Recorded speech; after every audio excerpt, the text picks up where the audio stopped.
Very good morning, my dear student. But in previous lecture, we learned compilation phases, and some says four phases are there, some says six phases are there. We have already discussed all these. Today, in this video, we learn the interpretation process. We learn the interpretation process. Since an interpreter is also a translator software like compiler, we have already learned about the compiler. We already learned about the compiler phases. Today we learn translator, and which translator?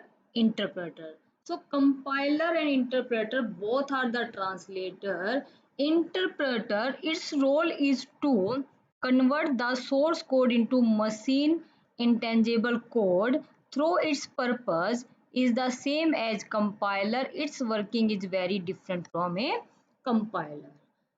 It is also work similar as a compiler. It also convert your source code into machine code like compiler, but it is different from the compiler.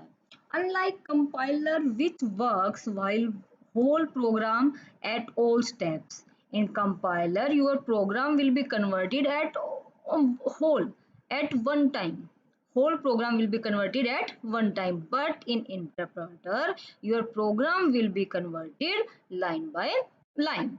The interpreter analyzes one line of code, convert into object code, adds in required libraries if any, and runs it.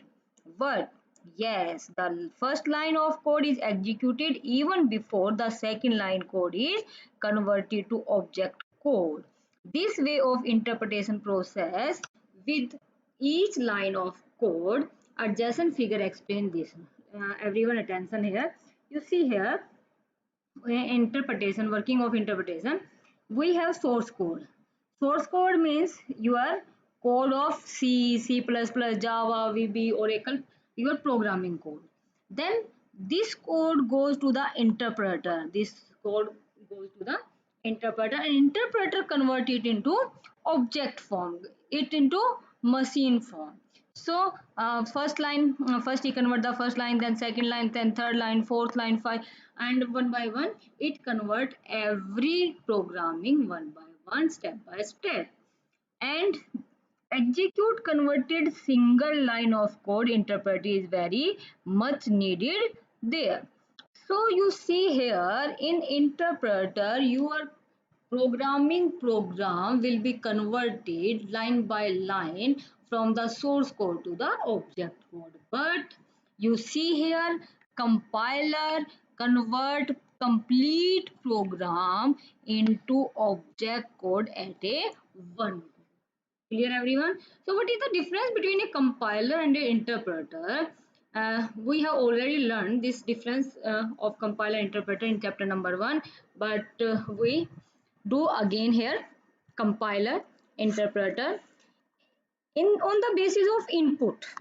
A compiler take an entire program as its input, but interpreter takes a single line of code or single instruction such as loop as its input. Output, it generates in compiler. Compiler generates intermediate object code from the whole program, but interpreter does not generate any intermediate object. Clear? And in the on the form of memory, required memory during compilation. In compiler, memory will be required, but interpreter require less memory during interpretation, as interprets single instruction unit of code at a time. On the form of error, what is the difference between the form of error in compiler and interpreter? Compiler display list of error of entire program with line number and the error in that line. But in interpreter display the error of single instruction it is interpreting. Thus error also appear one line at a time. Always required. What required? No, once the role of compiler is over, a compiler is no longer required to run the executable file. In compiler, your exe file not required longer. But in interpreter translates and runs one instruction every time, so it is always required in memory to run the code. In interpreter we required memory to run the code, but in compiler and we don't require the exe file longer. Workload. Compiler once done, when we do the compilation in compiler stays always compilation not required if the code without any changes need to run again. The same executable can be returned without the compiler. Rerun the compiler. But in interpretation, your interpreter, when interpretation is going on, is required each time you have to run the code. The interpreter does not create an executable and hence it is required every time. Here we not required exe file every time, but in interpreter we required every time exe file. What is the role of now? We have done the compiler and interpreter here. Both are the translator, language translator, you could say. Now we are talking about the role of an operating system in running of a program. What is the role of operating system when you run any program, when you create any program? What is the role? What is the requirement of operating system? What do you mean by the operating system? Operating system is an interface. Operating system is an interface. And what do you mean by the interface here? Interface means interconnection between the two devices. Interconnection between the two devices. So operating system interface between the user. Who is the user? We are the user, and the computer system. You can say operating system is a interface between the hardware and software. You say operating system is a interface between the user and the computer system, or you also say that compute operating system is an interface between the user and software, user and hardware. We have learned that once a program is turned to executable form, they can be run by the computer independently. When an operating system will be executed in your computer run by the independently. An executable program means exe programs runs on the computer with the help of operating system. The operating system has a major role to play in the program execution of the program in the executable form. In earlier days, computer used to run one program at a time, but modern days, computers are capable to run multiple programs. It do multi-programming. It do multi-user operating system. So the role of operating system is running a program is much more complex and important today. Let us see how an operating system plays an important role in running a program. Operating system as a resource management. Here we discuss about the functioning of the operating system. What are the functions? You say functions of operating system. Here we mention functions. Functions of operating system. So first function is resource manager. Operating system work as a manager, like a manager in a company who manage all the department and all the things, selling, purchasing, and employing, everything managed by the manager. Same like in computer system, operating system manage your computer. In operating system is manage your computers. He is a manager of your computer system. A program when not running is simply lying on the disk. To execute it, it must be loaded into memory first. When you create a program, your program must be loaded first in memory, and CPU can be assigned it to so that its instruction can be run. The moment a program is loaded for running, executing, it is called a process, sometimes job.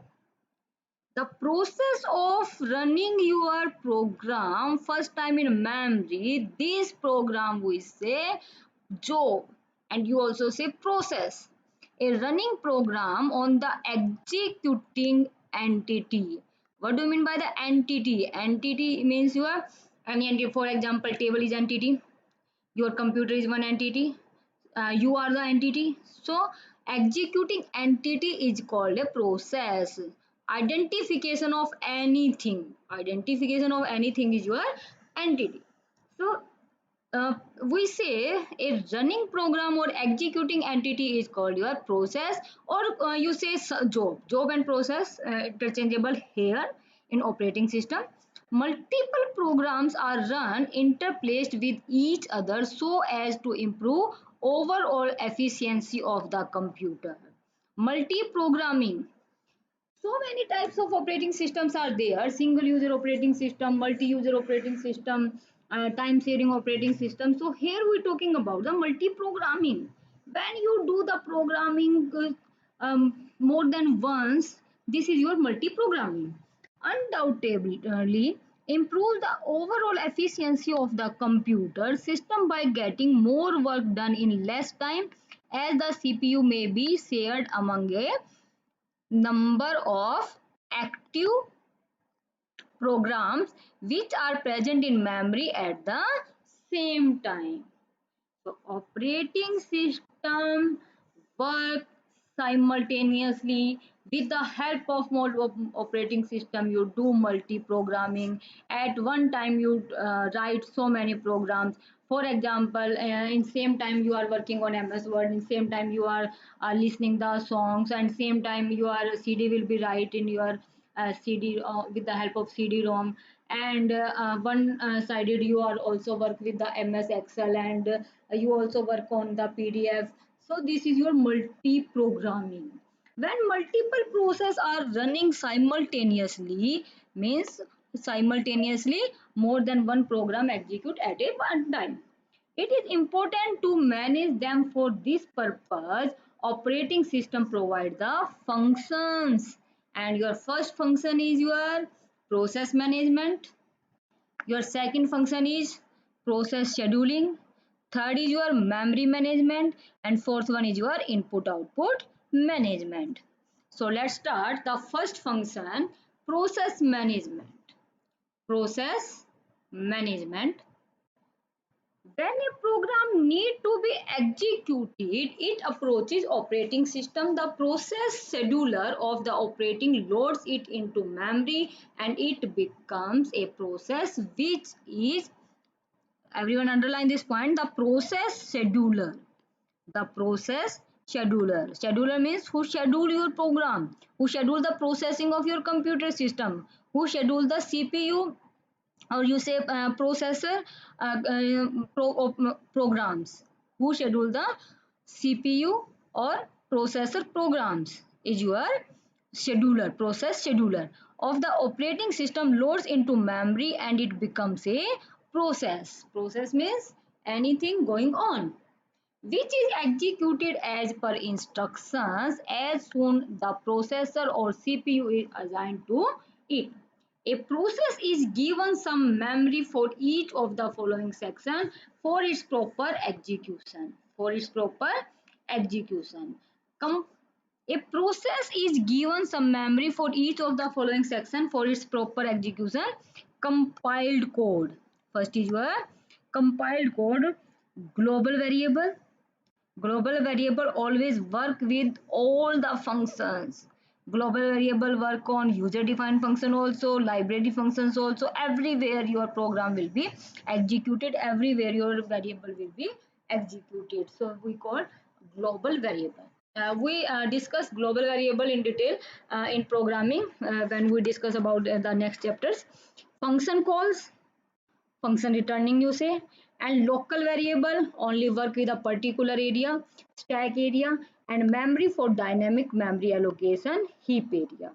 When a program is ready to be executed, when a program will be ready to executed, it is loaded in memory. It is loaded in memory st- start, and it becomes an active process. An active process passes through different states.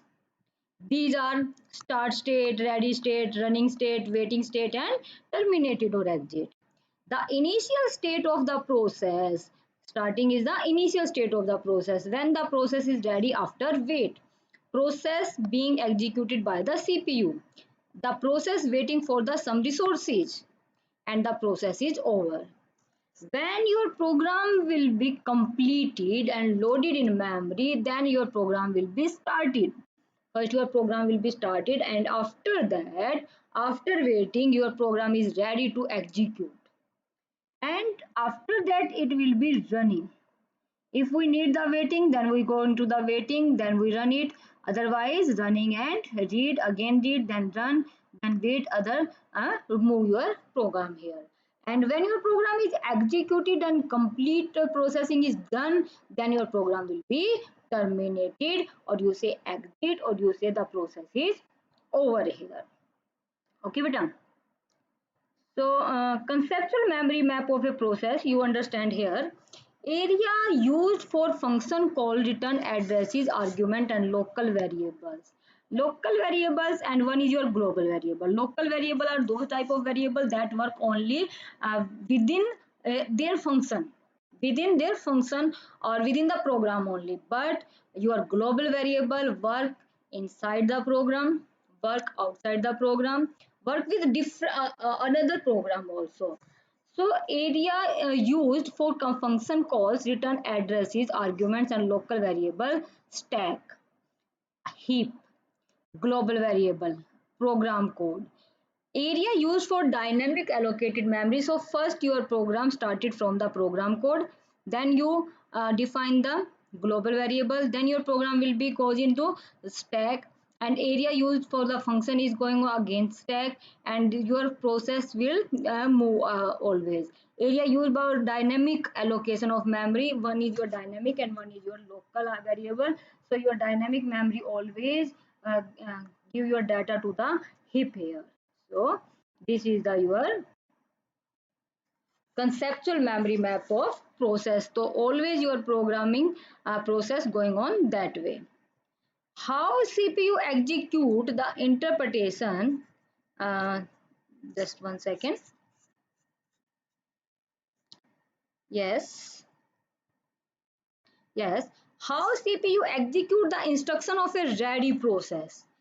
When your program will be loaded in memory and your program is started, so after that your program is ready to execute. How CPU execute the instructions of a ready process? Let us now see how a CPU runs the instructions of a loaded process. Please note that the CPU runs the process instruction by instruction. Always CPU runs the process. So always CPU processing going on step by step, instruction by instructions. CPU executes the instruction of a process by fetching it, decoding it, and then executing it. CPU always run or execute the instructions of a process by fetching it, decoding it, and executing it. Let us see how it happened broadly. Let us understand this. Program is loaded in main memory. Your program will be loaded in the main memory. Control unit brings first or next instruction of the program, fetching the instruction. So control unit fetch your program here, fetch your instructions of the program here. After that, first your program will be loaded in the main memory. After that, fetching the instruction. So who fetching the instructions? Control unit bring first instruction of the program. After that, control unit now determine what type of instruction is this decode the instruction, that is whatever it required. Any mathematical work, any logical work, or write to memory or output devices, or simply read from memory or input devices. So all these instructions done by the control unit. So here functioning of CPU is here we discussed, and we have already discussed some parts of this in chapter number 1. CPU also has come register, also called memory register sometimes, at that temporary hold data of CPU. So here is the processor and you say CPU. Always instructions. So always your program will be loaded. After that fetching the program, then again your instructions, control unit work here. Always your control unit work here. Control unit convert it into decode, and decoding goes into the executive. Now execute arithmetic logic unit, it means your ALU work here. Here your CU work, fetching the instructions and decoding your instructions. After that ALU works here, execute your program and store your data and give the output to the outside the world. Primary storage, main memory. This is the working of your primary memory. Here your data will be stored in the primary memory. And what do you mean by the primary memory? Primary memory is your temporary memory where you store data for the sometimes. For example, your RAM and ROM are your primary memory, your main memory here. Clear? If the instruction involves mathematical or logical work, control unit instructs ALU to carry out to execute the instructions. So who execute the instructions? ALU execute the instruction. Or if the instruction involves simple read from or write to memory, then control unit directly instruct the memory or input devices or output devices to carry out these. Now next step is your ALU. We have already discussed in this diagram here. So here we take in one line. ALU produces some result which are then stored in the main memory, and for the next instruction in the program again we go to the step number 2 to 4, or carried out. 2 to 4. 2 to 4 means decode, execute and store. Your data will be moving here. And the fetch, decode, execute cycle is also known as instruction cycle. This instruction cycle is fetch, decode and execute cycle. The name of this is instruction cycle. Clear everyone? So here first function of operating system is completed, process management. In next video we will learn about the process scheduling and other functions of operating system. For today's video, thank you so much everyone.